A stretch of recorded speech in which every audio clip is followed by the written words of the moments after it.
За сайн байцгаана уу хүмүүс ээ. За өнөөдрийн хичээлээр бүгдээрээ аль бүрийн илэрхийллийг үржигдгүүн болгон задлах дахин нэг шинэ аргыг үзнэ. За өнөөдрийн хичээлийн сэдэв бүлэглэх аргаар үржигдгүүн болгон задлах арга.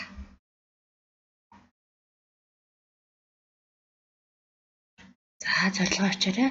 Олон гишүүнтийг бүлэглэх аргаар үржигдгүүн болгон задлах. Олон гишүүнтийг бүлэглэх аргаар үржигдгүүн болгон задлах.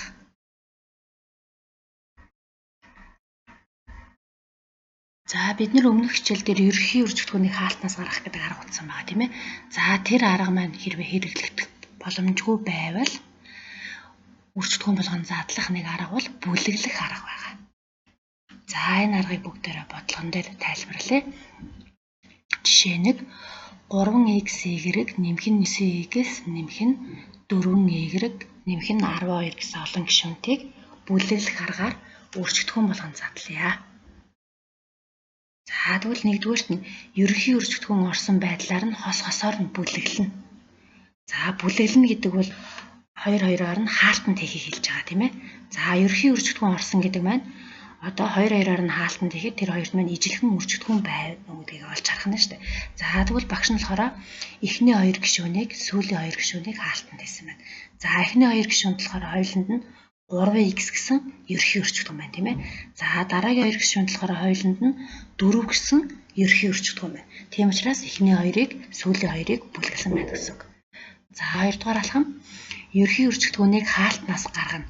За хоёуланд нь байгаа тэр ерөнхий үржигдгүүнүүдээ хаалтнаас гаргах нь тийм ээ. Эхний хаалтанд бол 3x гэсэн үржигдгүүн байгаа учраас 3x-ийг хаалтнаас гаргалаа. Үлдчихэж байгаа гишүүн нь y дээр нэмэх нь 3.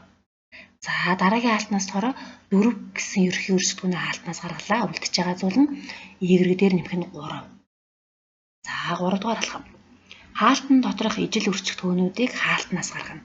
За ингээд 1-р алхам бүлгэлээд 2-р алхам ерөнхий үржигдгүүнийг хаалтнаас гаргасны дараа дахиад хаалтанд үлдчихэж байгаа зүйл маань ижил зүйл үлдчихэж байгааз y дээр нэмэх нь 3 гээд хоёуланд нь ижилх болсон. Тэгвэл энэ хоёр зүйлээ бас яах нь хаалтнаас гаргах нь. Y дээр нэмэх нь 3 авангууд энд 3x үлдсэн тийм ээ. За дараа нь болохоор нэмэх нь 4 үлдсэн. За тэгвэл бүлэглэх арга маань ерөнхий яг энэ 3 алхмын дагуу хийгдэх юм байна. За 3x нэмэх нь 9x нэмэх нь 4y нэмэх нь 12 гэсэн олон гишүүнд маань y дээр нэмэх нь 3-ыг үржих нь 3x дээр нэмэх нь 4 гэсэн үржүүрт задарлаа.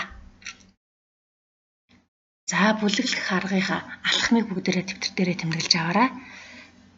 За 1-р алхам гишүүдийг ерөнхий үржигдгүүн агуулсан байдлаар нь бүлэглэнэ. 2-р алхам бүлэг тус бүрээс ерөнхий үржигдгүүнийг гаргана. 3-р алхам хаалтан дотор үлдсэн илэрхийллүүд ижил байвал хаалтанд байгаа илэрхийллийг бүхэлд нь нэг гишүүнд битээр төсөөлж хаалтнаас дахин гаргана. Ерөөсөө л энэ 3 алхмын дагуу хийх нь байна. За жишээ 2 2x нэмэх нь 5y нэмэх нь 4x нэмэх нь 10. За энэ олон гишүүнтийг бүлэглэх аргаар бодъё. 1-р алхам болохоор гишүүдийг ерөнхий үржигдгүүн агуулсан байдлаар нь бүлэглэнэ гэж юм тийм ээ. За тэгвэл багш нь тусаад энд 1-р эхний хоёр илэрхийл сүүлийн хоёр илэрхийллийг нэг хаалтанд авсан байна. Ингээ бүлэглэлээ. 2-р алхам бүлэг тус бүрээс ерөнхий үржигдгүүнийг хаалтнаас гаргана. Тэгвэл эхний хаалтан дотор хоёуланд нь y гэсэн үржигдгүүн байна тийм. Коэффициентуудын хувьд бол 2 5 гэдэг харилцан анхны тоо учраас ижил коэффициент байхгүй учраас 1 y гаргана. За дараагийн хаалтнаас 4x дээр нэмэх нь 10. За ижил хувьсагч байхгүй байна. Тэгвэл 4 10 гэдэг хоёр тооны хувьд хамгийн хэрхий багш нь 2 байна тийм ээ. Тэгэхээр 2-ыг гаргасан байна. За тэгээ үлдчихэж байгаа зүйл нь бол 2x y-гээс y-ийг гарна гэдэг нь y хуваагаад үлдсэн зүйл нь. 5y-гээс y-ийг y хуваагаад үлдсэн зүйл нь. За 4x-ийг 2 хуваагаад үлдчихэж байгаа нь. 10-ыг 2 хуваагаад үлдчихэж байгаа нь. За ижил үржигдгүүнийг хаалтнаас гаргаад үлдчихэж байгаа зүйл нь бол хуваагаад тэр үлдсэн зүйлийг хаалтан дотор үлдээж байгаа юм. За түүний дараа 2x дээр нэмэх нь 5 гээд хоёр хаалтанд байгаа гишүүд маань ижилхэн байна тий. Тэгэхээр энэ хоёрыг гаргалаа. Үлдчихэж байгаа зүйл нь y нэмэх нь 2. За эхний олон гишүүнд маань ингэж задарлаа. За жишээ 3. 6x-ийн квадрат хасах нь 5y нэмэх нь 15x хасах нь 2xy. За бүлэглэе.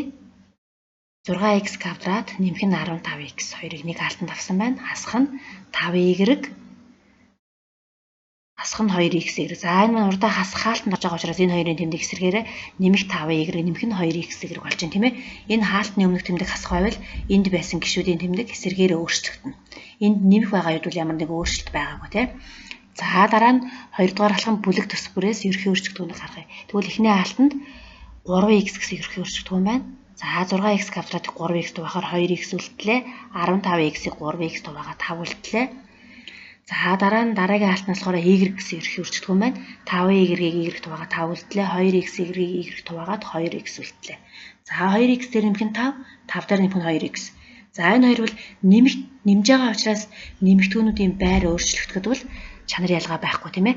Тэгэхээр ижигхэн зүйл үлдлээ гэж үзсэн шүү дээ. 2x дээр нэмэх нь 5 хаалтнаас гаргалаа. Үлдэж байгаа нь 3x хасах нь y. За дараагийн 3 дугаар 4 дугаар жишээ. 9x-ийн куб хасах нь 9x-ийн квадрат нэмэх нь 27x хасах нь 27. За бүлэглэе. Эхний хоёр гишүүн сүүлийн хоёр гишүүнийг бүлэглэлээ. Эхний хаалтнаас 9x-ийн квадрат гарлаа. Дараагийн хаалтнаас 27 гарлаа. За хаалтан дотор маань x-с хасах 1 хоёуланд нь ижилхэн үлдсэн байна тийм ээ. За тэгвэл x-с хасах 1-ийн хаалтнаас гаргалаа. Дараагийн үлдэж байгаа юм нь 9x-ийн квадрат нэмэх нь 27. За 5 дахь жишээ. X-ийн квадрат хасах нь 3x нэмэх нь 3y хасах нь y квадрат. За x квадрат хасах y квадрат хоёрыг нэг хаалтанд бүлгэлсэн байна. Хасах нь 3x 3y хоёрыг нэг хаалтанд. За энэ 3x минь урдаа хасах тэмдэгтэй учраас хасах хаалтанд орж байна тийм ээ. Тэгэхээр хасах 3x гэсэн бол энд нэмэх 3x, энд нэмэх 3y байсан бол хасах 3y хасах хаалтанд орохоор энд байгаа гишүүдийн тэмдэг эсрэгээрээ өөрчлөгдөж байна. За энийг сайн анхаараарай хүүхдүүд. За түүний дараа за x квадрат хасах нь y квадрат гэдэг бол квадратуудын ялгуурын томьёо байна тий.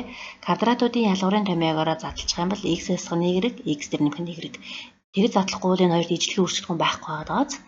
За тэгэхээр томьёо ашиглаж ингэ задлах юм байдаг бахна. 3x хасах нь 3y гэдгээс болохоор 3-ыг гаргалаа. За ингээд харах юм бол энэ хоёрт хоёуланд нь x-с хасах нь y гэсэн өрчигдөхүүнүүд байгааз. За энэ зүйлээ хаалтнаас гаргачих юм бол x дээр нэмэх нь y хасах нь 3 үлдлээ. За өнөөдрийн хичээлийг дүгнэхэд бол эхлээд ерхий өрсөлдөөн агуулсан байдлаар нь хосоор нь бүлгэлж гин. Түүний дараа бүлэг тус бүрээс ерхий өрсөлдөхүүнийг гаргана. Тэрний дараа тэр хаалтанд үлдээд байгаа юм бас ижил байх ёстойг заавал.